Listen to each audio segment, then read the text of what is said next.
Want to know the latest in soccer? Then listen to the Golden State Media Concepts Soccer Podcast. From MLS, the World Cup, and the Premier League, we've got you covered. The latest updates, the hottest matches, and news on the league's top players. It's the Golden State Media Concepts Soccer Podcast. David Beckham scores the goal to take England all the way to the World Cup finals. Listen now.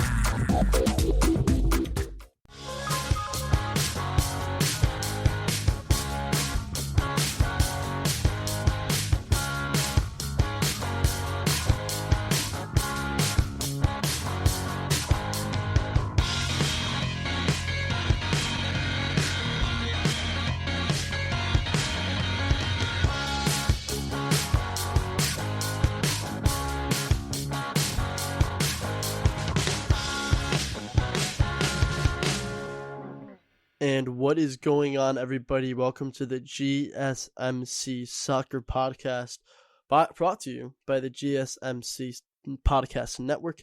I am your host, Colby Marshall, and today we got a lot on display, and I hope everyone is doing well. I'm finally home. I've been kind of relaxing. This is like I have a little bit of a relaxed week, and then on Friday I head out to Sanibel with my family. I'm still going to be able to produce episodes, upload them for you guys who are listening in at home.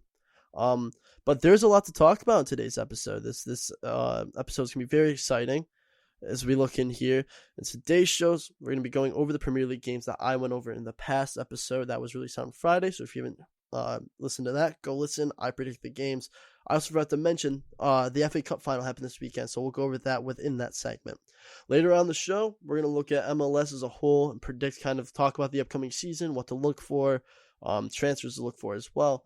We're also going to talk about the Ligue 1 title race. That's very close, and surprisingly, it's kind of blown open Ligue 1 as a whole, and it's exciting to look at. So look at that, and then at the final segment of the show, we're going to recap the entire Europa League, prepare ourselves for the final later this month. It's an action-packed show, so make sure you stay tuned. You don't click off. You keep listening. Listen to me on the GSMC Soccer Podcast. So now, most recent Premier League match day went by, match week 36. Right at the end of the season, we're going to look back at these results, and we'll mention how they kind of help each team. So, the first result that happened this past weekend was Aston Villa Everton. That happened on Thursday. When I recorded the last podcast, I was on Wednesday. Now we look at this game. Aston Villa 0, Everton 0. Pretty stalwart game as Emiliano Martinez is a great hand in net. He was able to keep Aston Villa away from getting a ton of goals scored on them.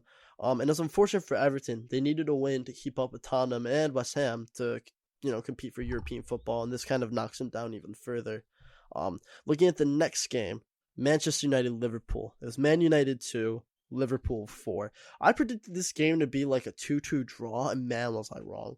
This game was back and forth. Goals by Bruno. Bruno scored at 10 minutes in. Rashford scored later on, but however, kind of in between that, Diego Jota scored a goal. He's been actually great for Liverpool. It's kind of hard for him to fit into that front three with Mane, Firmino, and Salah, but he's a really good job as a replacement, and he's kind of, I think he's preparing to kind of take over the Firmino role, or even if Mane gets a better offer, Mane leaves. That Yildiz was saying, and Mohamed Salah with a late goal secured the win for Liverpool. Now, another game which we thought was going to be a blowout, which actually turned into a fantastic game, was Man City 4, Newcastle 3. It's this Man City-Newcastle game. Fantastic game. This is one of the better games of the season. I really enjoyed watching to it. I wasn't able to fully watch it, so I watched I think the first half. I thought the Fernan Torres goal, the first one. Wow. I saw Cancelo, and I saw Fernan Torres' goal. The first goal was nuts. That's by far one of the most talented goals. That's his first PL goal, and that's up there. I know we talked about Luke Thomas getting his first PL goal last episode, and that was a great goal. But this is unreal. The technique on this is unreal, and it potentially could be up for a goal of the season nomination. I don't know if it would win. There's been some fantastic goals, but that's a special goal. And it's his first hat-trick, too. So you mark your first PL goal with that, and then you finish a hat-trick in the same game. Ridiculous. And big for him. Ferran Torres, I know a lot of Manchester City fans have been praising his singing his song. And he's been, he's young, he's upcoming. He'll be great for them in the future. Joe Willock from Arsenal did get a goal against Man City, and we know Joe Willock's he's got potential. He's a youngster. He'll be great in the future, but it just wasn't enough for this Newcastle team to overcome the drubbing of Man City. Now, we'll move on into the actual, and then we'll move on to Leeds Burnley. Leeds 4, Burnley 0. Now, absolute drubbing by Leeds. They just took them out, just walked them around the park, put them back. And it was a brace from Rodrigo, who's been he's been kind of all over the place like recently. I know he hasn't really found his foot, but now he's got 2 goals and also goals from Harrison and Click. I think that's how you pronounce it. Click or Klitsch. It's Click or Klitsch. I don't know which one, but both of those goals were pretty good from Rodrigo. And it's always it's good to see a player kind of find form. He's been doing well with the Spanish national team. Well, he did well with them a couple of years ago. He kind of fell out of favor. He kind of has been bouncing all over the place, and now he's back and he's in Leeds now. Now he's kind of, he's doing all right. He's trying to get some form.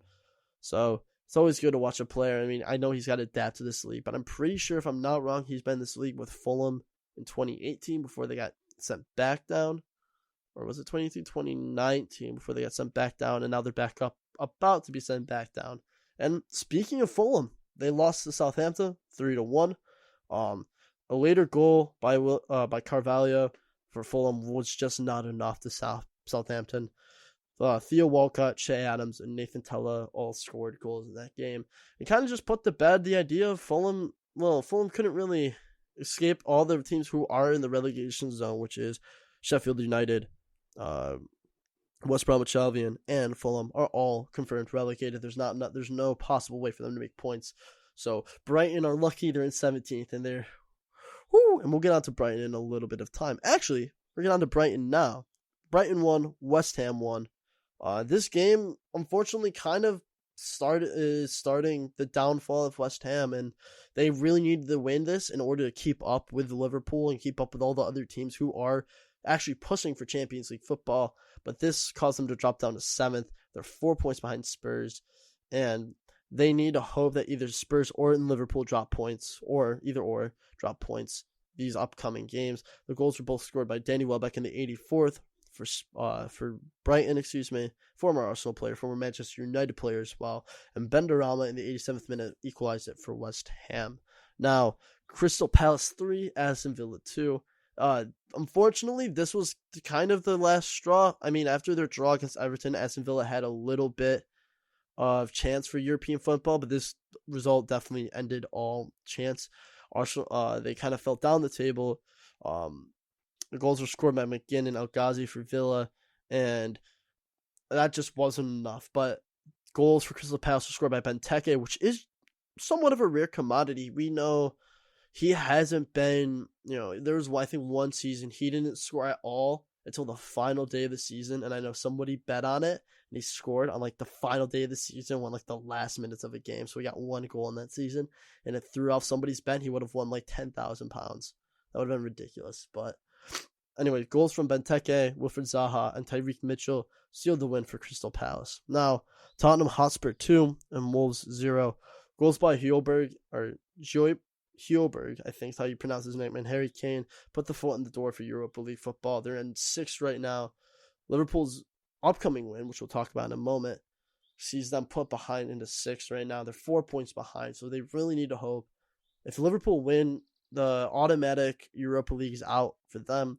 They could either drop down or they can drop into the brand new Conference League in 7th. So they would have to play in the 6th spot. And then for the final, and one of the final games is this past match week, West Brom 1, Liverpool 2. And now, I don't know how often we see goalkeeper goals, but this was a fantastic Alisson goal. In the 95th minute, he runs up for the corner, jumps up, heads it home for Liverpool. He has a better goal ratio than Jamie Carragher does. Jamie Carragher has 1 goal in 180, or it's 1 goal every 184 matches. Alisson's is 1 goal every 127 matches. That's a ridiculous stat. But earlier on in the game, Hal Robson-Kanu scored very early to give West Brom the lead. Salah equalized in the 33rd, and it was just kind of a stalemate. No team could really get through the other, and then the last-minute corner after Liverpool pushed up, and that Alisson header was ridiculous. That's one of the best finishes this season. Looking, Sheffield United 1, Everton 0. Now, it's sad because, Sheffield United, everyone like last year, they're like, oh, they actually did good. They have a strong defense. Like, it'll be so exciting to watch them next season. They just haven't been able to churn out results, and it's been unfortunate. They've been kind of, up until a point in the season, they had like 11 points. They just were not picking up results. And they just beat this Everton team 1-0. Another kind of disappointing display from Everton. They fell apart. They're very close to European football, and they just kind of were just like, oh, I guess not, and just fell apart. And it's sad, to see as a fan perspective, and as like, this Everton team has promise. There's James Rodriguez, there's Richarlison, their midfield's great. They've got Keane in the back. Like, there's just a lot of this team would be great in Europe, but they just can't secure it. And the goal was scored by Daniel Jefferson in the 7th minute. Now, talk about the FA Cup final. Now, a lot of hype always around the FA Cup final. Usually the story of the referees. That's usually what every FA Cup final is known for. I've never really known. There's like, Arsenal's always won it, but there's always been a controversy, and like, this one will definitely get talked about. There's like a handball in the box, and the referee just didn't give it, and that was just unlucky. But besides all the controversy, Leicester beat Chelsea 1-0. Big up Leicester City. Fans were back. They had 10,000 fans in the stadium, and it was roaring. I mean, like, even watching the game, like, I actually felt atmosphere. Like, I was there. And, like, I don't know, it's really good to see a normalcy back in football, like, and back in soccer. I mean, football, soccer, whichever you call it. I kind of interchange the two. Great. It's just good to see, and good to see all these fans coming back. It was a crazy Tielemans goal. And, I mean, I don't know if you guys saw it. It looked straight out of something out of Steven Gerrard's book. He just picked it up, 25 yards out, picks out the top corner, bang, goal, easy, done, scored. Now, Chelsea were relentless in this game, and my man of the match personally was Kasper Schmeichel. My God, was he good. He was insane. He helped keep them in the game, the whole game. And then right towards the end, late in the game, every time Ben Chilwell touched the ball, he got booed. However, he made a brilliant run forward, got on the end of the cross, scored a last-minute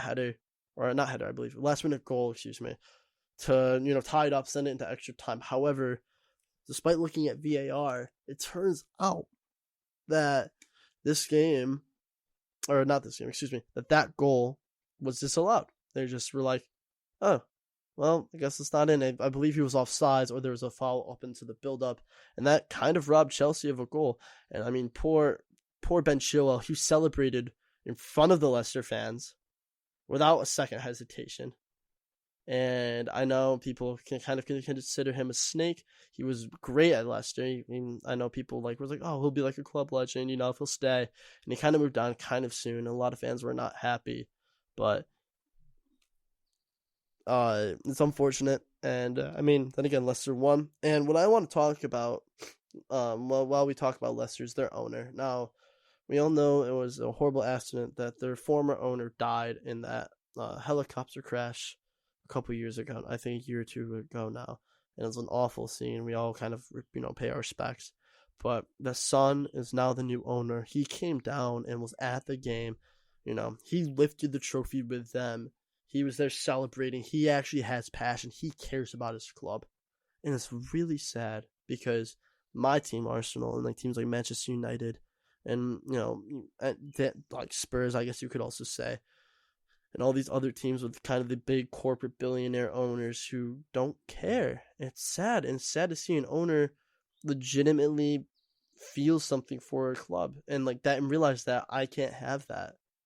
My team won't, there's no way that Stan Kroenke is going to, or Josh Kroenke even, going to walk down, clap all the players after winning, the FA Cup or whatever, lift the trophy with them. No, never. Stan Kroenke is never at an Arsenal game. He I'll talk about owners all day, but he is one of the worst owners. He has put almost zero. He put no dollars, no pounds, no nothing of his own money into the Arsenal club until the pandemic, and he still laid off 50 workers. He laid off Gunnersaurus, the most iconic football icon that there is. He just laid him off, and it's sad. And like as a fan and as someone who I deeply care about this team, and it's sad that we can't have owners who care, and it's sad for other teams too. And I wish the best. I'm so glad Leicester winning. They're about to go to Champions League. Like, people like Leicester. I would love to be in that fan base. I just have a different team for a reason, and there's nothing wrong with that. It's just, I'm props to them for winning.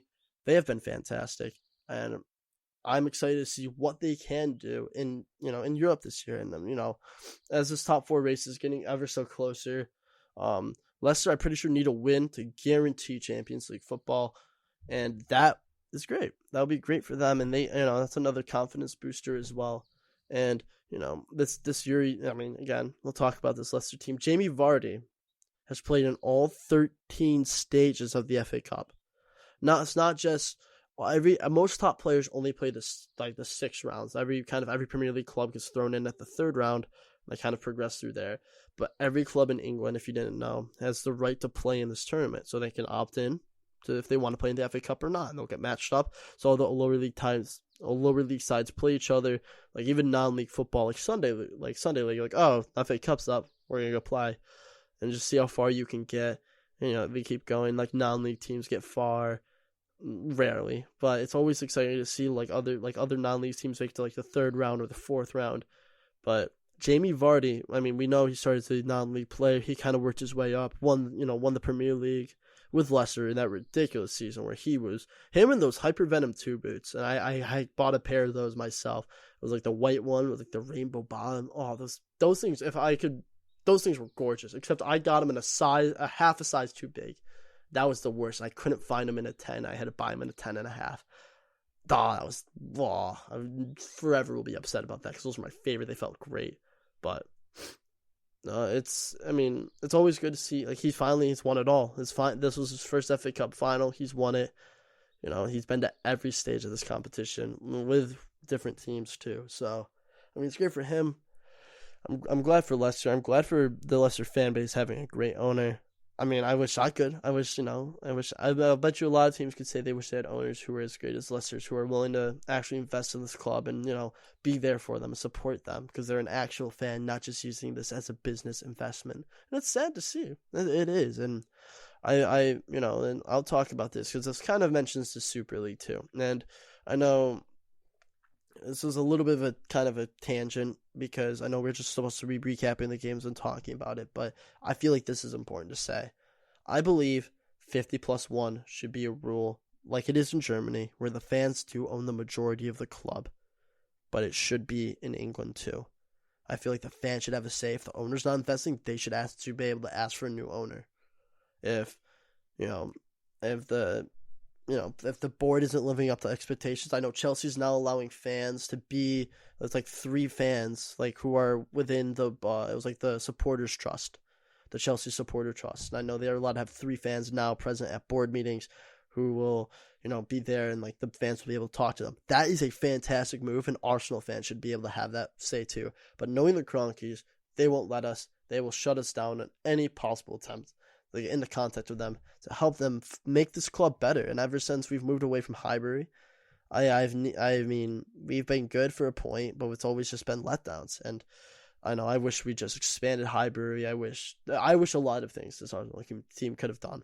But at the end of the day, we have to remember, we're only a human, and I really do hope that there is a change up. I know Daniel Elk, who is the owner of Spotify, is trying to buy into the Arsenal. Trying to buy Arsenal right now, and his bid, I think, of $1.8 billion got rejected. And it's sad because Kroenke doesn't want to sell. He's just using us for money, and it's sad because every Arsenal fan wants to see investment, wants to see this team, especially because it's almost guaranteed that Arsenal are going to miss out on European football.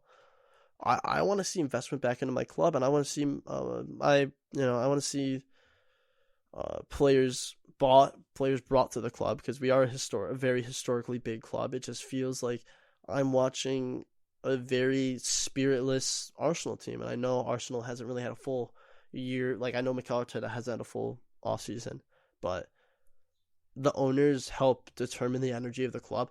Like, at least with Man City, their owners, even though they might not be there at every game, they buy them any player they like, who Pep Guardiola wants, or who any other Mancini wants, or whoever their Pellegrini, whoever their manager was. They were willing to back them and back their image, and we just haven't really gotten that for years.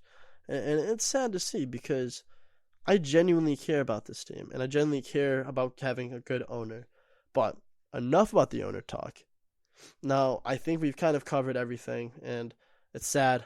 Owners should be good to their teams. Owners should have an obligation, or a legal obligation, to help their club and not just piggy bank, like Mike Ashley, like the Glazers, like Stan Kroenke. But when we return, and now no more Premier League talk, no more bad owner talk, we're going to dive into the MLS, start predicting how teams are going to perform. Stay tuned. We're also going to talk about the title race in Ligue 1, because that is blown wide open, and our big recap of Europa League football. Don't you go anywhere.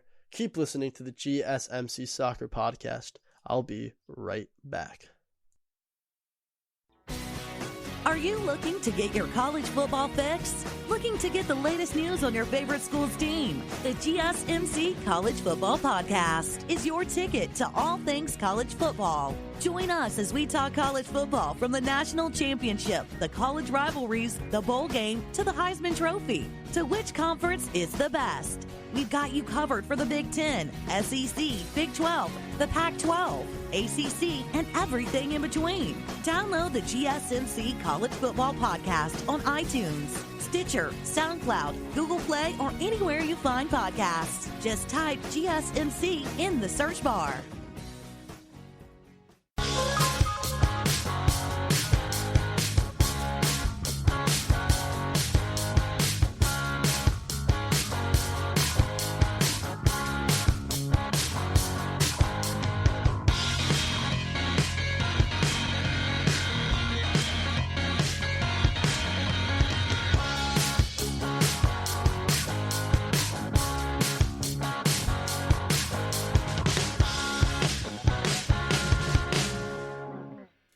And welcome back to the GSMC Soccer Podcast. I'm your host, Colby Marshall. In this past segment, we just talked about Premier League Match Day 36. We kind of recapped it, kind of compared against my predictions, and I kind of was wrong in almost all of them. And then we also talked about Leicester winning the FA Cup, beating Chelsea. And then I kind of went on a little 10-minute spiel about why owners should be great. Now, looking into the next segment, let's talk MLS. Either my very, domestic homegrown team, or homegrown league, excuse me.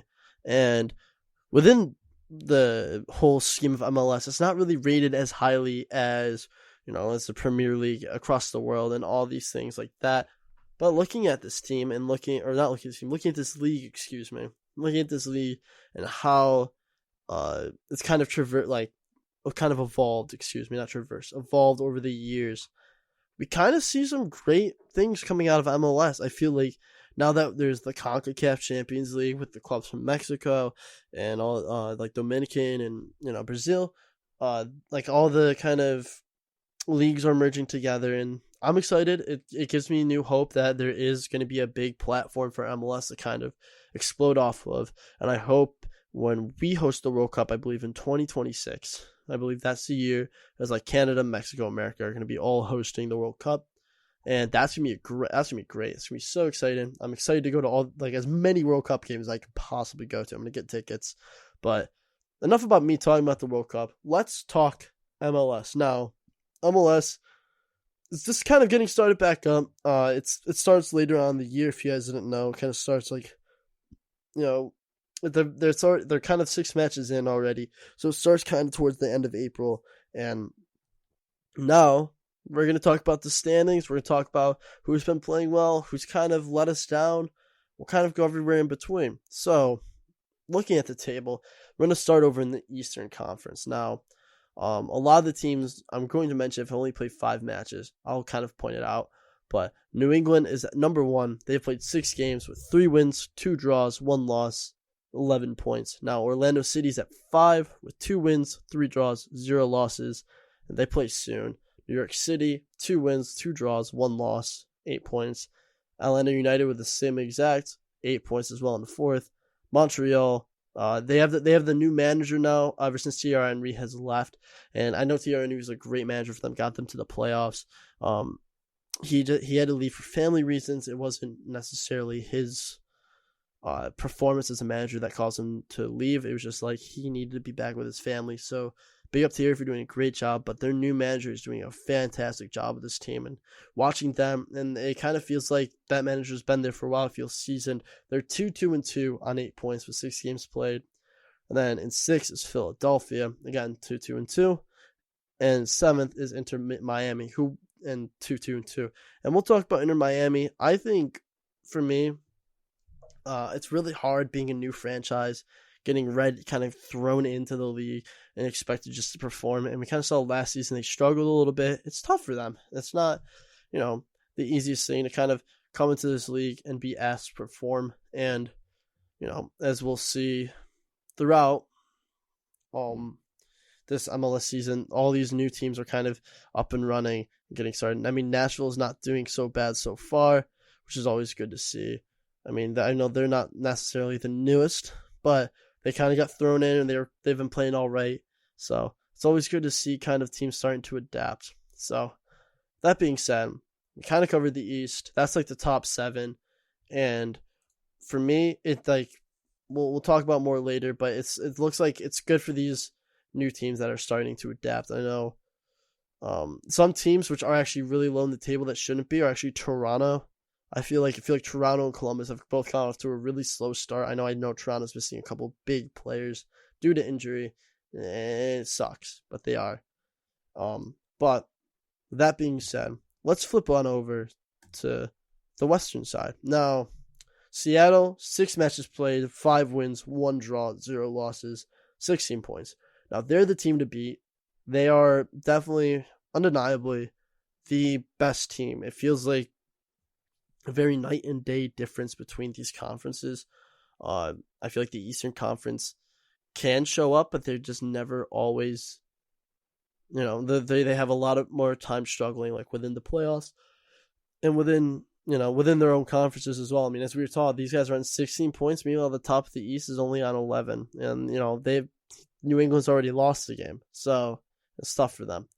And then on second, we'll talk about LA Galaxy. 5 games played, 4 wins, 1 loss, 12 points.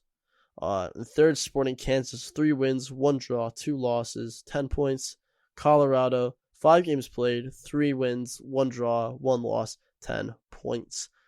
San Jose, they played 6 games in 5th, 3 wins, 3 losses, 9 points.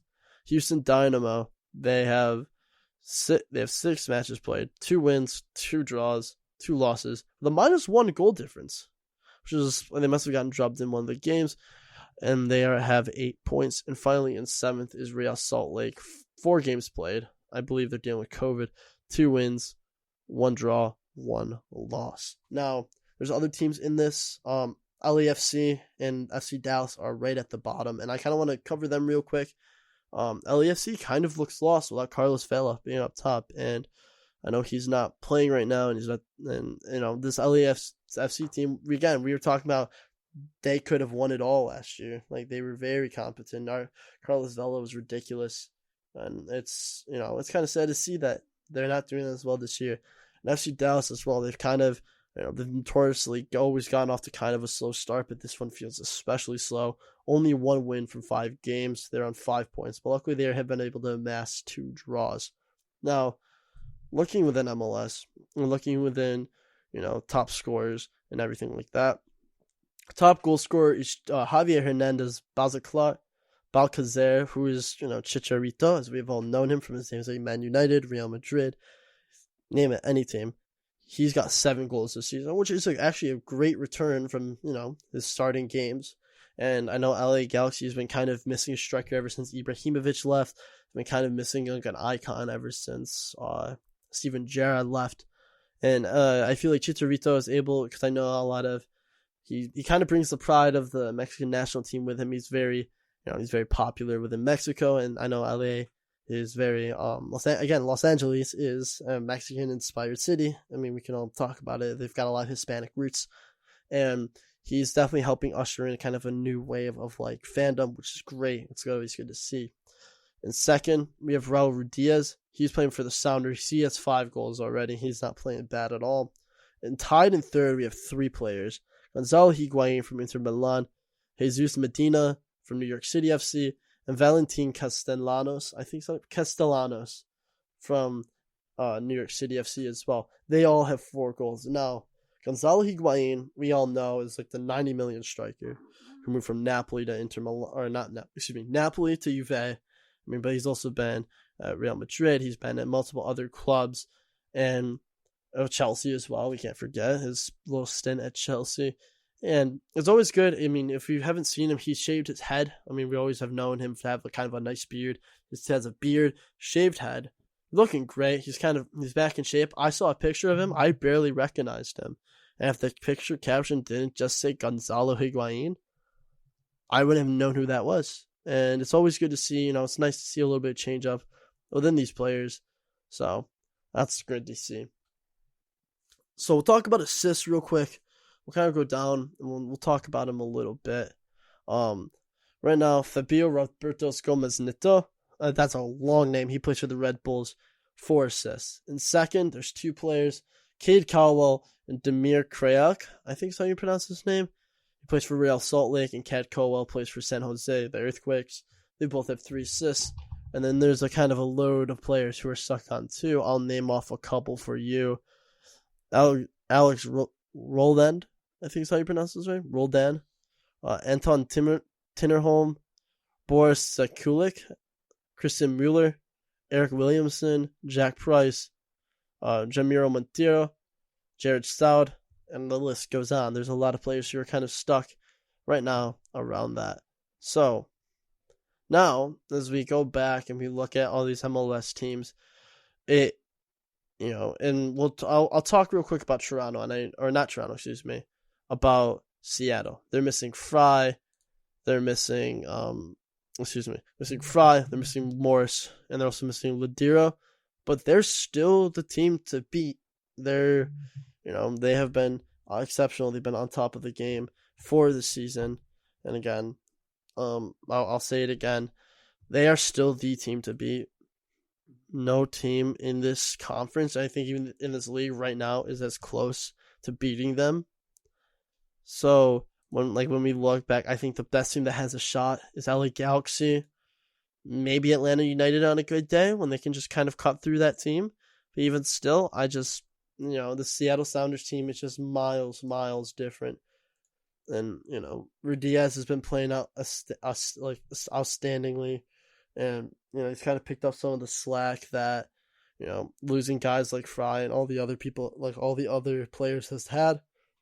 They still are, a great team. And it's going to be very exciting to watch them this upcoming season.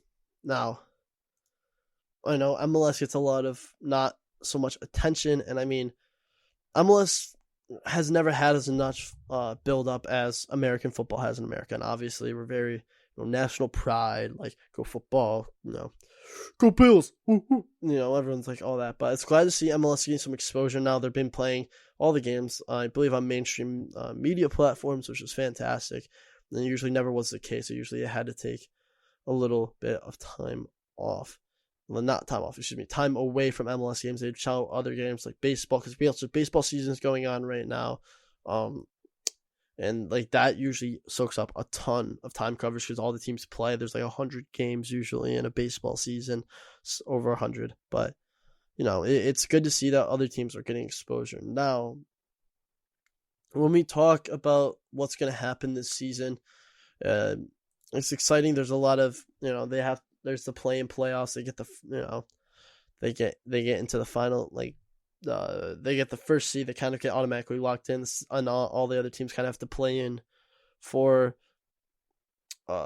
this tournament. Basically, it's a bigger style kind of So it's like the top 7 from each conference go at each other, and I believe the first teams have buys, and all the other teams play each other, and the first team's going to kind of take the lowest seed, I'm pretty sure, and they all kind of play in. And I know there's no relegation promotion system. There's other leagues, and I think that's the one big flaw with the MLS. There should be a relegation system. I know they're not at 32 yet. I know they're making new branches for MLS teams, but man, would it be exciting to watch some relegation promotion playoffs. And I mean, we've never really known that. In America, it's the same baseball teams, it's the same hockey teams, same football teams, year in, year out. No change. We don't ever do a relegation promotion system. If new teams get founded, they get founded, we'll throw them in the league, but it's still very, very different. And as we talk like promotion, relegation, like that stuff doesn't exist in America, I also want to talk about how fan chants and stuff work, and like it's a very different environment in MLS stadiums than in like, you know, English stadiums. Like English stadiums, everyone memorizes the chants, they echo throughout the stadium. In MLS, it feels like there's a wall of supporters on one end by the goal, and then a lot of just spectators in the middle, and then on the other end it's all like a wall, you know, of the opposite team supporters. And to me, that's not how it should be. It should be kind of more like England, where it's, you know, every team is there, like, you know, everybody's there supporting the teams, chanting in the chants, doing all the stuff. And I don't know, I feel it's a very, very different environment. And I mean, I don't know necessarily if it's for the better or not. I wouldn't say so. I feel like with MLS, I think they should definitely look at the Premier League as kind of a set standard and include the other leagues in a promotion relegation type of way, because I know the league isn't 32 now. It's still, there's 14 on one side and 13 on the 14 in the East, and 13 in the West. And I know they're planning to finally expand to a 32 team roster, and eventually that will happen. I think once that does happen, there should be a relegation, or, you know, like kind of like a championship playoffs, where it's all the teams from the National League, the league below the MLS, and those teams will have a chance to get, you know, kind of called up and, you know, try to perform in the MLS. So I don't know, it helps add an incentive of you need to perform, rather than teams who are just like kind of content sitting at the bottom because they still get the revenue and everything like that. They don't need to worry every week that, oh, we might be going down, might be losing a ton of money, might be losing our manager, players. They're just fine sitting at the bottom. And I you know, that's something that's not okay. And I know we've seen it in football where, you know, Jacksonville Jaguars won 1-15, but they still got, you know, they get rewarded. They get the number 1 draft pick. And, you know, I feel like that should be a little bit different, you know, in America. And I don't know, like in MLS, I don't know. It's just a very weird concept, especially for a lot of foreigners. I do have a lot of friends from England who are like, that is so weird. You guys don't have promotion relegation. But I don't know, there's just not enough branding right now for MLS to talk about it. So now that, you know, we've kind of talked about promotion relegation, let's look at this upcoming match week, and I'm going to talk about some of the pretty decently big games. On Saturday at 1 p.m. Eastern Standard Time, it's going to be Montreal, number 5th place, taking on the bottom team, Cincinnati. Now, I know Cincinnati is kind of struggling. They're somewhat new to the MLS as well.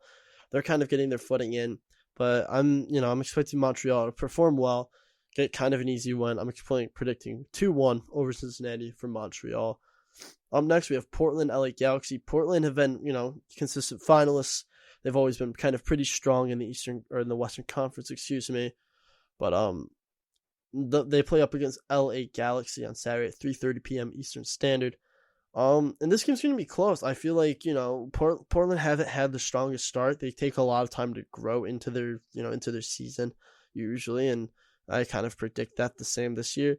But I'm predicting Chicharito is going to be on fire. He's already got 7 goals in like 6 games. He's ridiculous right now. So I'm predicting a 2-1 LA Galaxy win. Up next is Chicago Inter Miami, and I'm going straight up Inter Miami 2-0. Chicago just hasn't impressed me. They just don't. They're kind of flat. They're, you know, not. I mean, they're also new as well too. Kind of. They're still getting their footing in.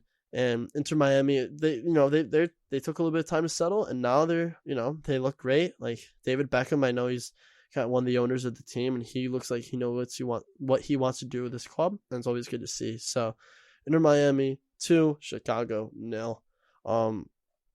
Orlando City, Toronto. So Orlando City right now is chilling at the 2nd seed in the East, and Toronto's kind of towards the bottom in 12th. And I know we've talked about Toronto. They have a ton of big injuries right now. They're out a lot of players, and it's going to be tough for them to recover. And I know some of these injuries are going to be long-term. So I'm predicting a 1-0, very close, but Orlando City victory. Finally, we'll real quick. We'll finish off Saturday's games with New England versus NY Red Bulls. Red Bulls always has a very big feeling for an upset, and I'm actually predicting it. I think a 3-1.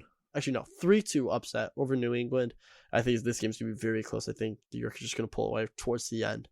And then on Sunday, the Seattle plays Atlanta, and that's going to be a fantastic game. That's at 4:30 p.m. Eastern.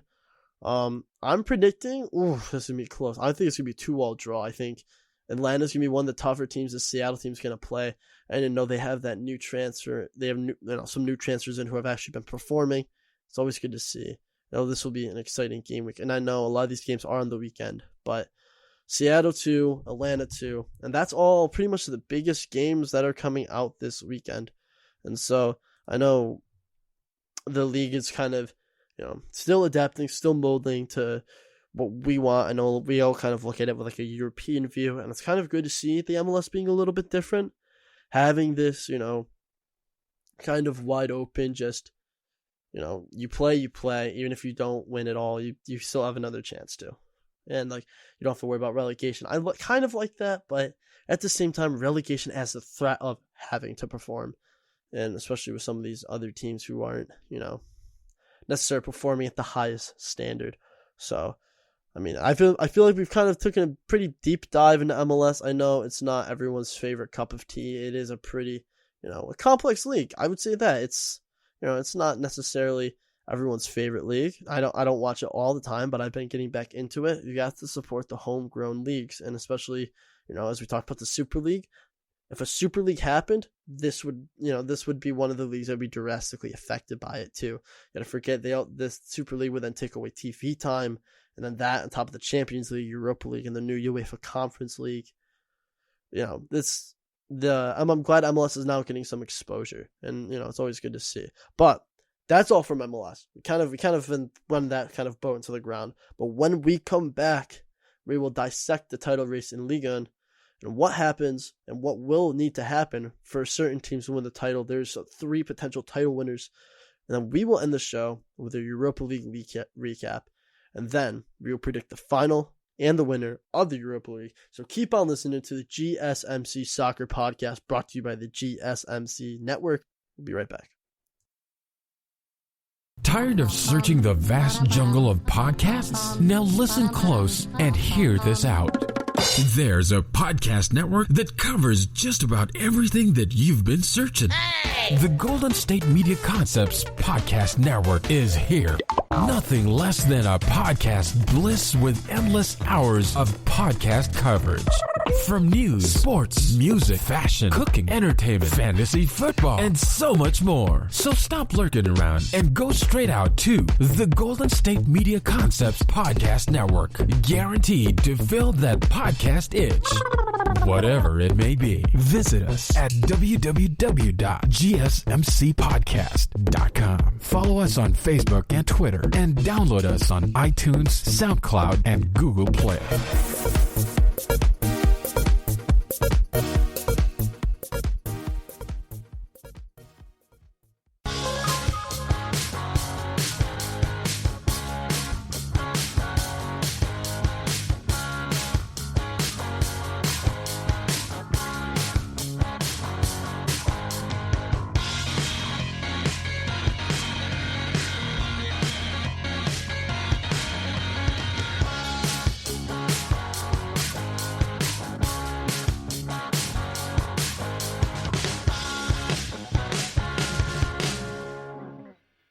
And welcome back to the GSMC Soccer Podcast. I'm your host, Colby Marshall. I appreciate you all keep on listening. I appreciate it. If you missed the recap, if you missed the earlier parts, I'll give you a recap in case you're kind of tuning in again. We recap match week 36 and the FA Cup from the Premier League, and then we just kind of took a dive into the MLS. We kind of talked about some teams, talked about how there's kind of no relegation component in the MLS. We also talked about this upcoming match week this weekend. Now, switching, we're going to go across the pond. We're going to go all the way over to France. The Ligue 1 title race is on. I know Ligue 1 has been, usually a PSG dominated, occasionally Monaco when they won the title that one year. A couple of years, I think 2012. I think 1 year, it was Lille that won it. It was like the Eden Hazard year where he was ridiculous, and Olivier Giroud. And then there was also the 1 year Monaco won it with Mbappe. That year, the year they went deep into the Champions League, like Bakayoko, and that was an exciting team. I miss that team, miss watching that team. But now, one game is left for every possible team. Right now, when we look live at the table, Lille right now are on top. They have 23 wins, 11 draws, 3 losses. They're chilling right now at the top with 80 points. In their last 5, they've won 3, drawn 2. And then second, PSG, 37 matches played, 25 wins, 4 draws, 8 losses, 79 points, 4 wins from their last 5, 1 draw. And third, we have Monaco, 24 points, 5 draws, 8 losses, 77 points. Now, Lille was able to kind of not lose a lot of games. They were able to kind of, force teams to the draw. They're, only 3 losses all season. They've kind of been not really at the top, but the draws do add up points. That's 11 points, and PSG have lost a lot more games. They've lost 5 more games with a lot more points dropped. That draws kind of saved Lille. Now, there's one match left in the league this year, and I'll also mention that Lyon are in 4th with 76 points. They have no possible shot of winning the title, but they could overlap PSG and Monaco. We will talk about the results. And while we look at this, so for Lille to win the title, they simply need to win. Flat out, they win the title. A draw gives PSG a chance to win. With a win. So Lille need to win. If they win this game, they will win the title. They will be crowned champions. In second, PSG. So we'll talk about PSG real quick. If Lille drop any points, if they lost or draw, and PSG beat Brest, PSG will win the title. I also forgot to mention Lille plays 12th place Angers up in this game. And also to remind you, so Brest is this coming, not this Sunday, but the Sunday after, the 23rd, that they also have the French Cup final on the 19th, and that's up against Monaco, so they're going to try to be saving some players for that. I don't know if they'll be able to have, there might be some injuries. See how the French Cup final drains, if it gives PSG some new resolve to win the league title in case they don't beat Monaco. We'll see what happens. And so, in that case, if both PSG and Lille drop points, so if Lille lose and PSG lose, PSG cannot tie because otherwise PSG, if they draw and Lille lose, PSG will win on goal difference. But if they both lose, drop points, Monaco wins. They're level on Lille with points, but they will also win with more goals for. I'm pretty sure it's the goals for is the massive difference. If it's goals difference, then they will not. But I'm pretty sure if recently it's been goals for. So right now Lille has 62 goals for, PSG has 84 goals for, Monaco have 76. And, this Monaco team has been pretty good. Their last game is Lens at the end. That's Sunday on the 23rd. So that's when the whole season will be decided. And real quick, let's talk about this Lille team. They've been quietly impressive. Renato Sanchez, the wonder kid who was at Bayern Munich, who everyone thought was going to be one of the, the next great midfield, next great Steven Gerrard, etc. You can name any midfielder. Luka Modric, Toni Kroos. Kind of just hasn't really performed all that much until this season. He's really helped shore up this Lille table, and I kind of feel bad that Bayern had to lose him, and he didn't really work out at Bayern, but it looks like he's doing a fantastic job there. Burak Yilmaz, I'll sing his praises. He His card's always in FIFA. I've always seen his card in FIFA, but I've also seen him play. He was a very prolific Turkish goal scorer. It's always been, at Besiktas, he was great. And now he's here in Lille, and he's been providing as well. Timothy Weah, too. And I know he's the son of, great George Weah. We all know who George Weah is. One of the great defenders. Or not great defenders, great forwards of all time. Fast. Ridiculously fast. I mean, as well, we can also Jose Fon's back on this team, or back in France. He's playing on this team, and he's also looked solid at the back. There's, this team has been really impressive, and it's always good to see, like these teams kind of stand up to usually the dominance asserted by PSG. I mean, we all know PSG have Mbappe, Di Maria, yada yada yada. They have every good player. They're able to go out and acquire these players that not many people can. So it's great to see that this team is actually giving them a great run for their money. And they have confirmed Champions League football. This will be exciting. This will be a very exciting team to watch. I'm excited to see how they strengthen in the window, because I feel like they need to improve their defense and get a really strong defensive mid.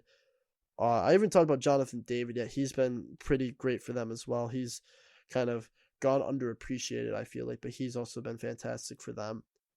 And looking at PSG, now, why did they not win this title? And, as we look, Kylian Mbappe is the top goal scorer with 26 goals.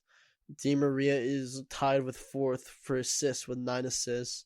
Then I'll sing, these guys is I'll sing everyone on PSG's praises, but what has happened to this PSG team? It just feels like we're not getting the same level of quality as, we normally would have.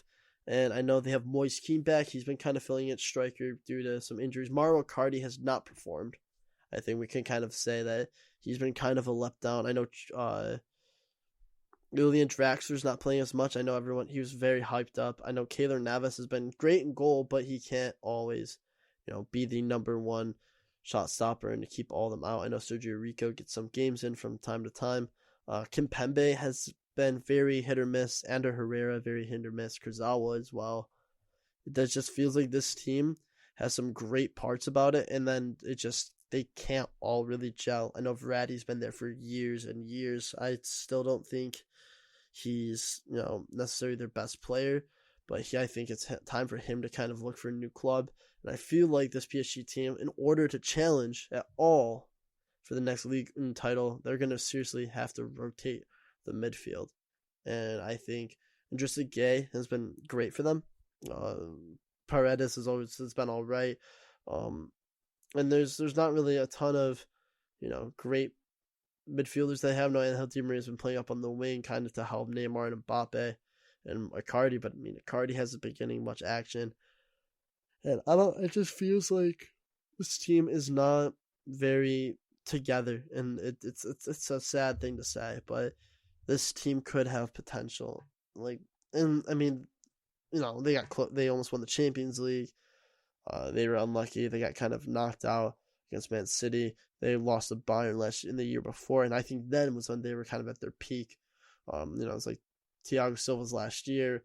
They looked great, and this year it's just there's a lot different, and it's just, I don't know if it's the same team. I know Marquinhos is playing he's been good, but I wouldn't say the best. So, I don't know. It's weird to see a usually very dominant PSG team take a hit and, kind of struggle.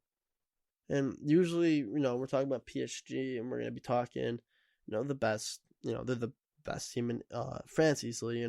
They've always, recently in the past 10 years they've won the title at least, I think, 8 or 9 times. And this, they have series. They are seriously one of the last great teams. So, and also, excuse me, I think earlier in the podcast I said Giroud left from Lille. Excuse me, he went from Montpellier, and I just kind of looked that back up in my notes, and I'm sorry. I'm really sorry. So let's talk about the potential of this Lille team. Now, in the Champions League, this year is going to be a very great year. It's going to be a lot of diversity. We get to see Leicester City. There's a lot of teams that usually wouldn't make it up as high as they are, who are actually going to do well, and who are doing well. And I think Lille is one of those teams. I know they had Nicolas Pepe, and we can sing Nicolas Pepe's all praises all we want. I know he hasn't really clicked on in the 2 seasons at Arsenal, and I know when Lille made the Champions League recently, when they got when they were in it, it was the year Pepe left. It was the last season before COVID hit.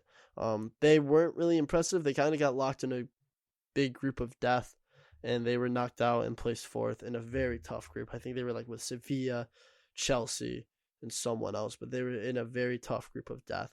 And now we look at this upcoming year. If they win, if they come out as champions, they'll be placed into a very favorable group. I'm excited to see. I know this team can perform. I think they're one of the stronger. I think they might be one of the dark horses coming into this tournament. I think them and Leicester really are going to be dark horses within, the UCL for all the French teams. We know PSG is going to be good. Monaco always ends up performing, but this little team is going to be very volatile. It's going to be either they're going to be class. They're going to be world class. It's going to be another one of those like Monaco-esque or Ajax-esque runs deep, or it's going to be an unfortunate knockout in a group of death. And I don't see any other way. But I think they could potentially, if they are, they can hold it up, I think they could manage to pull off some upsets, get pretty far into the quarters. I think in the quarters though, there's just going to be too many good teams left. Like as there's no Juventus, but still like there's going to be tough teams like Atalanta, Inter Milan that I think are going to make it there. I also think they have your Real Madrids, your Man Cities, your Chelseas, Man United might make it this year, make it that far this coming year, and I don't know. It's gonna be exciting to see.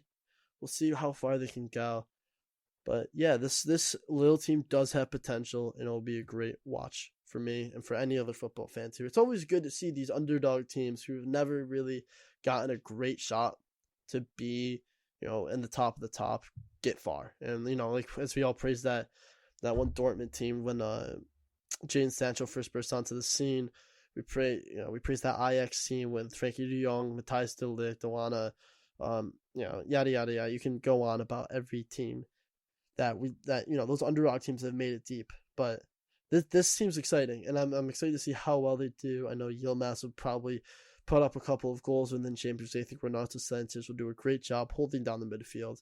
I just think their defense needs some work. I think their keeper is great. I think they'll be fine. It's just like this team with a couple of transfers could turn into a serious threat. So, yeah, this will be a great watch. And now, I know we talked about Lille in the Champions League. I just kind of want to go over the last matches in all Ligue 1 because everyone plays on Sunday, May 23rd. And by then, the title's going to be decided. And we'll kind of go over, each kind of team is who's going to be playing. I'm not necessarily the biggest expert on Ligue 1, but I'll kind of give you a preview on what is going to happen. And I think that's kind of the best way to address this. So, as we look within this team, as we look within Ligue 1, and the first game up is Saint Etienne versus Dijon, and I'm not necessarily, smartest guy about French football, but right now, Dijon is in 20th. They are confirmed relegated. They have 18 points, and Saint Etienne has 46. They're chilling kind of in 11th. And for me, this Dijon team's only won one game in their last 4, albeit it was their most recent, and Saint Etienne has lost their past 2, but. Looking at this, I just think, they're at the bottom of the league. They understand. I don't know if they're just going to play to get some more points. Kind of plummet them a little bit lower. Because, actually, when you look at the table, I know Saint Etienne is safe. But there's still a lot of clubs. If Nates do beat their opponent, we'll talk about that soon. There's a potential that any of these teams between 13th and 17th could just flip. Fall right into the relegation zone. They're all very close. It's like Nates is in 40 has 40 points in 18th. Lorient has 41 points and they're in 17th. Brest 41 16th. Strasbourg 41 in 15th, and Bordeaux 42 points in 14th, and Reims Rems, I think. Rems, how you pronounce it? Rems is 42 points, and they're in 13th. So Nate's win gives them 43. They kind of leapfrog over the table. And depending on all the different results, as we'll get onto, that this table could be vastly different by the time it ends. So, assuming the Dion isn't going to really matter, that win is not important. But yeah, I think Saint Etienne is going to kind of try to finish the season strong, get a nice win, 2-1 over Dion. Now, Lyon versus Nice. I know Lyon's kind of pretty much locked in 4th place, albeit a Monaco slip up or a PSG for some reason just can't hold on to 2nd, but I'm pretty sure they will. And Nice is kind of lower down the table. They're currently chilling in 9th. And Nice hasn't really impressed me all season. Lyon has, Memphis Depay is always a great player to watch, and I think he's going to run through this team. Nice 2-0 win for Lyon. Next, Reims and Bordeaux. Those two teams right now, 13th, 14th. A win guarantees them safety, and a win for either of these teams guarantees safety. The other just has to pray that Nates don't kind of leap themselves out of the relegation zone, or none of the other teams can win. And I don't really know how well these teams are. I'm kind of going to predict a 2-2 draw. And again, like this team, it's going to be tough for a lot of these French teams to stay up. So, Angers Lille, I'm predicting Lille are going to run out 3-1 winners, lift the trophy, and that's my prediction for this season. I think they've been really good, and only to lose 3 games, besides drawing 11. I mean, the Arsenal Invincibles drew 12. I mean, it's tough to keep winning. It's tough to always win a game, and I mean, draws are always great. That's a point, and that means a lot, and that's leverage too. So, yeah, that's good. I predict 3-1 Lille win. Up next, Monaco play Lens. As we talked about, Lens actually, we didn't talk about Lens. Lens are currently in 6th on 56 points. A win for them sees them tied with Marseille, but they will not be able to leapfrog. They're just kind of stuck in 6th, and I mean, that's not the most ideal, but they're stuck in 6th, and that's not the end of the world. So, talking about Ligue 1. And, I'm predicting Monaco to run out 2-1 winners. Rennes and Nimes. Nimes is kind of towards the bottom of the table. They're currently chilling in 19th. And Rennes is chilling a little bit above them. They're right now in 7th. And I think Rennes is going to run away with this 3-0. Nice win. Confirmed Nimes to the bottom. They're towards the end of the bottom of the table. They're 19th. I don't think they're going to move much. So, Brest PSG. I'm predicting PSG to win 2-1. Or 2-0, excuse me. I think Brest is just not strong enough. They need to win in order to stay alive, and I think that kind of fear of survival will kick in. But I just think this PSG team, with Neymar, with Mbappe, and they know they need to win to even have a chance of winning the title. I think they're just going to put their foot down and win 2-0. Up next is Strasbourg-Lorient. Again, another battle for safety. Lorient's in 17th. Strasbourg's in 15th. I don't know what I'm going to say for this one. I'm pretty sure this game's going to end in a 1-1 draw. Both teams need at least a point to get upwards towards the top of the table. Up next is Nantes and Montpellier. Nantes, again, is in 40th. Montpellier is in 8th. Nantes really need this win. I think they'll come up with the upset. I think a sneaky 1-0 victory over Montpellier kind of flips the whole table on its head. And we'll see what happens with mayhem from there. And finally, the last game is Metz and Marseille. And, Dimitri Payet is probably going to carry this team. I'm predicting a very comfortable 2-0 Marseille victory with a Dimitri Payet goal or assist. So, yeah. And I think this Ligue 1 table, it's very exciting. The relegation playoff is just as exciting. Or relegation, excuse me. It's just as exciting as the top. And there is a playoff. So, whoever is in 18th, whether that be Nantes, Lorient, Brest, Strasbourg, Bordeaux, whoever, they will play the, I believe it's the 3 seed of, or whoever wins the playoff kind of in Ligue 2, in Ligue 2, and they will play Nantes and see who stays up. So, well, best of luck to them. We'll see what happens, and who comes up. But that's enough Ligue 1. I think we kind of dove into that quickly. And when we come back, we're going to cover the Europa League. We're going to talk about Man United, Villarreal in the final. and from there we will predict a winner. So don't you go anywhere. Keep listening. Thank you for tuning in, and I will be right back. This is your ultimate stop for everything sports. The Golden State Media Concepts Sports Podcast. Should I say more? From the NFL, MLB, the NBA to MMA, it's all in here. The Golden State Media Concepts Sports Podcast. Listen now.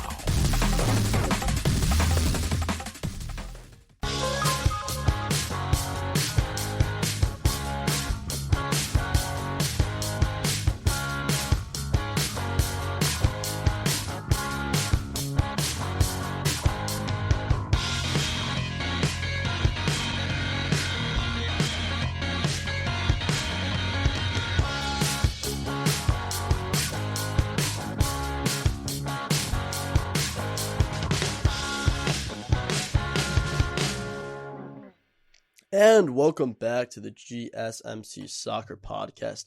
I'm your host, Colby Marshall, and, as we said, we're going to recap the biggest games, biggest upsets, Champions League. We're going to go through every match day, every quarterfinal, and we're going to talk about who goes through, biggest results, biggest upsets, and everything between. And we're going to then predict the Champions League final, predict player of the tournament, and everything between. So, that being said, let's get right into it. And thank you so much for sticking around listening to the podcast. I appreciate every one of you for sticking around so far.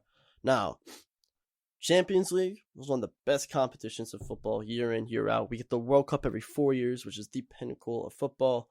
But this, every year, is the best of European football, the best Europe has to offer. And let's review it. Then this year's almost done, so let's go over it. Now, match day 1. There were some great games. A huge upset was Shakhtar Donetsk over Real Madrid. Shakhtar only had like 41% possession, but they were lethal on net, and Real Madrid just couldn't catch up. And as well, Bayern demolished Atletico Madrid 4-0, with Kingsley Coman getting a brace, and Leon Goretzka and Korean Tolisso chipping in with some goals as well. And that was not really an upset per se, but that no one expected Atletico Madrid to get demolished like that. They were expecting kind of a 1-0, 2-0, 2-1 game. It's going to be close, but that didn't happen. But match day 2 didn't really have a ton of great games. Most teams, the big teams won their games, but one of the biggest kind of, not necessarily upsets, one of the biggest games was Barcelona versus Juventus. Di Morales kind of sent off at the end. Ousmane Dembele scored early, and then Messi scored a penalty later on during the game. Now, as well, some other results from match day 2. Bayern was able to dominate Lokomotiv Moscow 2-1. A game actually that was closer than it should have been. Atletico Madrid were able to win 3-2 over RB Salzburg, as well, with João Felix getting a brace during that game as well. And Sosa Blasi as well, who was a talented baller scoring for Salzburg, scored a ridiculous goal the other day.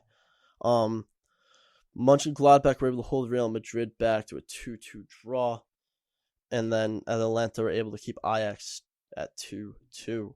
Now, match day 3 was filled with some insane results. Now, this match day was probably one of the best.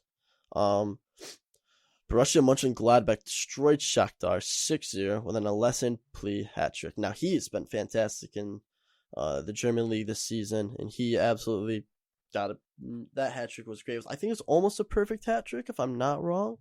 So, that's great to see. Atalanta were crushed 5-0 by Liverpool, including a Diego Jota hat-trick. Salah and Mane were also chipping in with goals as well. Real Madrid squeaked out a 3-2 win over Inter Milan. Bayern Munich dominated Red Bull Salzburg 6-2. And PSG actually got upset by RB Leipzig 2-1. PSG, had 2 players sent off, Idrissa Gueye and Prince Kimpembe, both sent off during that game. And that was kind of unfortunate for them.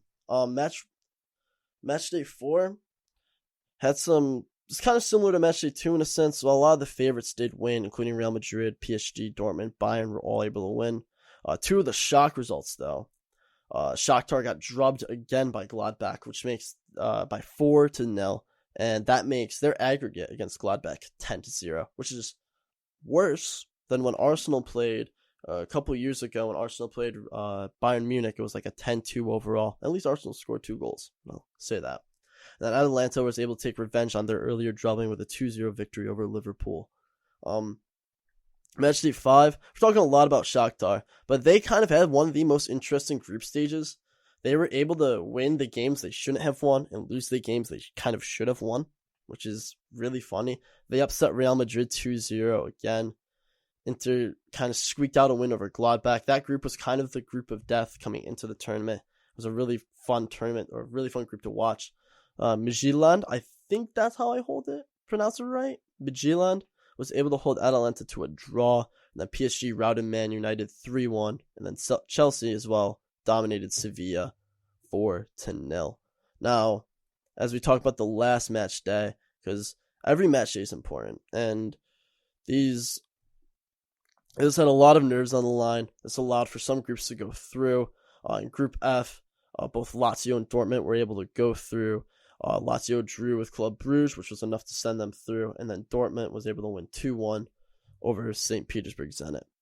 So we look, Sevilla were able to beat Rennes 3-1 and send Rennes crashing out into the Europa League, and Chelsea were able to hold on to a draw 1-1 with Krasnodar. So that secured Chelsea qualification and Sevilla qualification as well. Up next, there was Dynamo Kiev versus Veronicaros, I think is how you pronounce the name. They were both out, but I'm pretty sure this secured Dynamo Kiev a spot in Europa League. And then at the Camp Nou, Juventus absolutely routed Barcelona 3-0 thanks to 2 penalty goals from Ronaldo and a Winston McKennie strike early on in the game. And then in Group H, RB Leipzig was able to seal qualification and send Man United tumbling to the Europa League by winning 3-2, with Justin Kluivert scoring the winner in the 69th minute, as Man United had a Bruno Fernandes penalty in the 80th and a Konate own goal in the 82nd, but however, they couldn't finish the comeback. And as we look within the round of 16, I'm going to read off some matchups. Oh, here we go. There's some more. Wait, hold on. Excuse me. There's some more match day results. Istanbul Besiktas was crushed by PSG 5-1, and that helped seal qualification into the next round. The round of 16 has some pretty interesting fixtures. I'm going to line them up for you, and I'm going to tell you who advances. So it was RB Leipzig and Liverpool, and Liverpool were able to go through. PSG Barcelona, and Barcelona unfortunately fell, and PSG were able to advance. Dortmund Sevilla, and Bruno and Haaland was able to carry Dortmund to advancing. Porto Juve, which actually this was a huge upset. Porto were able to advance on through. Chelsea Atletico Madrid, that game was close, but Chelsea were able to advance. Lazio Bayern Munich, Bayern were able to advance. Atalanta Real Madrid were able to advance. And then Man City Gladbach, Man City advance. Now, those were some pretty tough round of 16 games. And as we look back at some of those results, these games were tough. Paris were able to rout Barcelona in the first game at the Camp Nou 4-1. In Leipzig, Liverpool were able to win in Budapest, Liverpool were able to win 2-0 over Leipzig. Porto came on top in the first leg 2-1 over Juve. Sevilla lost a pretty close game 3-2 to Dortmund in the first leg. Chelsea were able to take 1 goal away from their first leg. Atletico and Bayern were able to win 4-1. So those are some pretty notable results as well. Atalanta lost barely to Real Madrid by 1-0, and Man City was able to dominate and win 2-0 over Gladbach. Now in the second leg, there was some shake-up, and that's always good to see. Juventus were able to win the game 3-2, but Porto was ultimately able to go through on away goals. Dortmund drew with Sevilla 2-2, but on aggregate, Dortmund were able to go through. In Budapest, where Liverpool played Leipzig, Liverpool were able to win 2-0 again and can confirm themselves qualification to the next round. PSG were able to hold Barcelona to a 1-1 result, and then on aggregate, Paris went through. Man City were able to win easily 2-0 again over Gladbach, and Real Madrid drubbed Atalanta 3-1. Chelsea were able to win 2-0 for a 3-0 aggregate, and Bayern also won 2-1. Now, For the quarterfinal draw, we have Man City versus Borussia Dortmund. Man City advanced. Porto versus Chelsea. Chelsea advanced. Bayern versus Paris. Paris advanced. The champions were knocked out at this point. And then Real Madrid versus Liverpool, and Real Madrid advanced. Now, some pretty good results. Real Madrid was able to pick up a nice 3-1 win over Liverpool, put themselves a foot into the semifinals. Man City squeaked out a close one, 2-1 against Dortmund. PSG were able to score 3 away goals at Bayern to win 3-2. And then in Seville, Chelsea were able to beat Porto 2-0. Remember, some of these games were played at neutral stadiums due to coronavirus. So that's why Budapest was earlier, and the Chelsea game was played in Seville. And then the quarterfinal leg, Porto were able to win 1-0 to that ridiculous, Chelsea still went through, but that was the most ridiculous bicycle kick in the 90th minute I've seen in a while. I mean, I've seen Gareth Bale's bicycle kick live during the Champions League final. Ronaldo's, I think, quarterfinal bicycle kick against Juventus during his last year at Real Madrid. Ridiculous goal. And unfortunately, it wasn't enough to get them through. Bayern were able to score a goal, tie an aggregate, but PSG went through and away. Man City won 2-1 again, and Real Madrid and Liverpool were a stalemate at 0-0, which, and on aggregate, allowed Real Madrid to go through. Now we look at the semifinals. First leg, Real Madrid won, Chelsea won. They were kind of held to a nice even draw. And then Paris lost 2-1 at the Parc des Princes. Man City was able to score both goals away against them, with De Bruyne and Mahrez striking for them. And then the second leg, Man City were able to win comfortably 2-0, as well as Chelsea, who have won 2-0. That put Man City 4-1 aggregate, Chelsea 3-1 aggregate into the final. That is Saturday, May 29th, in Porto, in the Estadio de Dragão, which is Porto's home stadium. So this is going to be a very, very exciting Champions League final to watch. Now that we've recovered all pretty much the big games, let's dive into these teams. Now, Man City kind of had a tougher route to the final, I'd say. They had to play finalist Paris. They had to also play, they also had to play a really strong Dortmund team, Brunner and Haaland.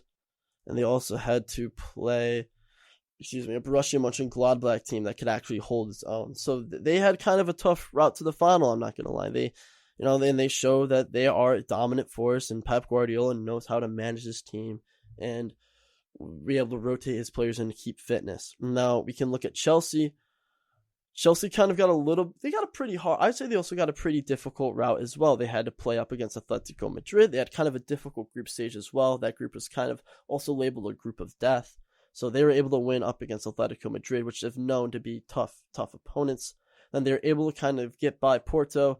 Except I will forever talk about how good that bicycle kick is, and that deserves the Puskas Award. And if it doesn't get it this year, there's some robberies in football, including Ribéry not winning the Ballon d'Or in 2013, but that's one of them if he doesn't win the Puskas, because that was ridiculous. Ridiculous. And then in the semifinals, they're able to kind of take care of Real Madrid 3-1 on aggregate. Now, looking at these teams, what's going to be the key to both teams winning in this final? As we said, I think it's rely on the defense for both teams. We know both teams can attack. We have Timo Werner on one side, Sergio Aguero on another, Phil Foden, Mason Mount on the other, yada, yada, yada. You can go back and forth in the offense. I think the defense is what matters. It matters if John Stones and Ruben Diaz are able to hold and keep Timo Werner, Kai Havertz, and Pulisic quiet that entire game. And to me, they have a serious chance. Ruben Diaz has proven himself to be one of the best young center backs we've seen in the Premier League in a while. He kind of has been playing what Arsenal fans hope Saliba would be like, or Tottenham fans hope David Sanchez would be like, and it kind of just hasn't worked out for those players, unfortunately. Saliba's back on loan in Spain with Nice, and I think David Sanchez is still at Tottenham, but not able to get as much game time. And when we look at this Man City team, we know how fluid they can play. It just matters on how Thomas Tuchel is able to adapt his game. Again, they've played in the Premier League earlier. Sergio Aguero missed a penalty. Chelsea won 2-1 winners in the Premier League. That's not a Champions League final, but it kind of gives us a good prediction. And watching those teams play, it gets me excited because it was a very, very intense game, and that's not even a final. That's as I said, that's just a Premier League game, and that was kind of a foreshadow of the final, and it was still a fantastic game. Again, this is the third all-English final in this century in the Champions League. The first, it was Chelsea, Man United, and then Tottenham, Liverpool, and then finally now it's Man City, Chelsea for this one. And we're kind of seeing a new revival in English football, and I like that because usually a lot of English teams get a lot of slate for not being as good, or like we hype them up to be like, oh, English, why do English get all the, they get all the money? Why aren't they as good as we all want them to be? Why can't they win, beat Real Madrid in years past? And now we're kind of showing that we needed time to kind of kick on, and it's exciting to watch. I mean, both teams have pretty tough routes to the final. These, they have proved their worth to be there. You earn a spot in the Champions League, not in the Super League. Super League's a dumb idea. But in the Champions League, you earn your spot to the final. You earn your spot to be there, and that's what makes this competition great. Every team who gets at least to the group stage deserves to be there. And that's always what's fun to watch. Watching these big teams who have tried their hardest for the past season try to win, try to go as far as they can. And, Porto was a great upset this year. It was always, Ronaldo got knocked out early, and that was always, kind of a surprise, because usually he's always in it till like the quarters or semis. And no, he's knocked out the round of 16 this year, which is one of the first times in years, I believe, if I'm not wrong. And so, talking about this final, it's going to be held now.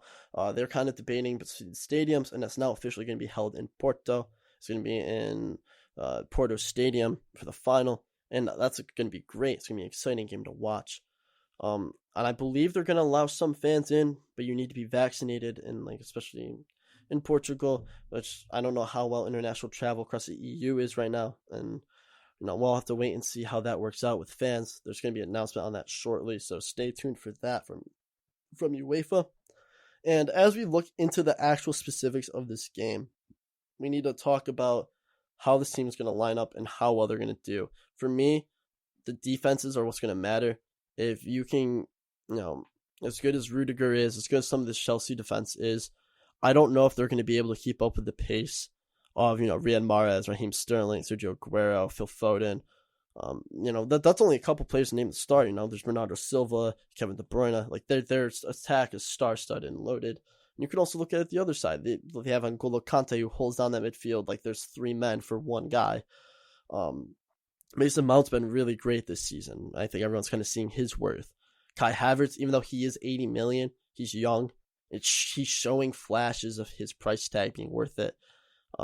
We also look at Timo Werner. He was also expensive, but he has shown that he can finish. He kind of took a little bit to grow in. He did miss that big sitter in the first leg, but made up for it in the second leg with that goal. And then we also talk about Christian Pulisic, the Captain America, one of the top American prospects, and one of, again, he would have committed to Penn State to play. And I was like, that's awesome, because that's my school. Go Penn State. We are. But besides the point, this Champions League is going to be tough. And the Champions final is going to be exciting to watch. I really could see this going to extra time. And I don't think it's not like a golden goal scenario, but I think an extra time scenario is very, very plausible. So, my prediction, I think 3-2 Manchester City, Ruben Diaz, man of the match, late header, not like 90th minute, but like an 82nd minute header to seal the game. I think Timo Werner will score a brace with Kai Havertz for one assist, Pulisic for the other. And then for Man City, I think KDB is going to hit a free kick. I think Riyad Mahrez is going to score an outside-the-box shot, and then Ruben Diaz again with the header. These teams have a ton of impact players, and again, I'm just throwing a prediction into the wind. I really don't know if it's going to be true, and I hope it is, because that'd be a fantastic final to watch.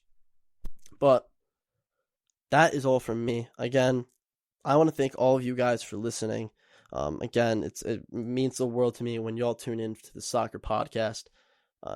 Again, I appreciate y'all listening to me rant about, Pulisic. Oh, I wish he came to Penn State. Oh well, but he's at Chelsea and deserves to be. He's a talented baller. We all know that. And again, I appreciate you guys for listening in. It's been my life's been kind of crazy and hectic for the past couple of days. So trying to finally sitting down and be able to review the world of soccer, being able to kind of calm myself has been a fantastic kind of mental break for me. And there's, I just got finished with finals. My grades are actually pretty decent, so I'm glad all my studying kind of paid off. As well, I do miss my friends at school, but I'm excited to see them when I come back. And I miss some of the boys in the world football Illuminati. They're my great guys, and they're they all help inspire me to keep watching soccer and to help make great content like this, and help promote it to other people here. So, well, that is an action-packed episode, and that is everything we need to talk about, I'm pretty sure. Yeah, we went through all the Premier League games, talked about Man City for a little bit. We went through Barcelona's crumbling in La Liga and what can realistically happen or not. We went through Syria, how good Inter Milan has been, what they could do in Europe this coming season, and how Juve could rebuild and challenge the other teams who are rising up for competition. And we have just recapped the Champions League and predicted 3-2 Man City. Diaz man of the match. Late headers win the game. That is all. I hope you all have enjoyed. Make sure to tune out on Tuesday when I review this weekend's actions and predict the Europa League final between Man United and Villarreal. As well, we might be looking at some MLS. And I know, it's not my strongest suit, but I like looking into it. And, I definitely want to be able to incorporate that more on the show. But that is all for me. I'm rambling for far too long. So thank you all for listening to the GSMC Soccer Podcast, brought to you by the GSMC Soccer Podcast. Thank you all for listening. Have a fantastic day. Take care. You've been listening to the Golden State Media Concepts Soccer Podcast, part of the Golden State Media Concepts Podcast Network. You can find this show and others like it at www.gsmcpodcast.com. Download our podcast on iTunes, Stitcher, SoundCloud, and Google Play. Just type in GSMC to find all the shows from the Golden State Media Concepts Podcast Network, from movies to music, from sports to entertainment, and even weird news. You can also follow us on Twitter and on Facebook. Thank you, and we hope you have enjoyed today's program.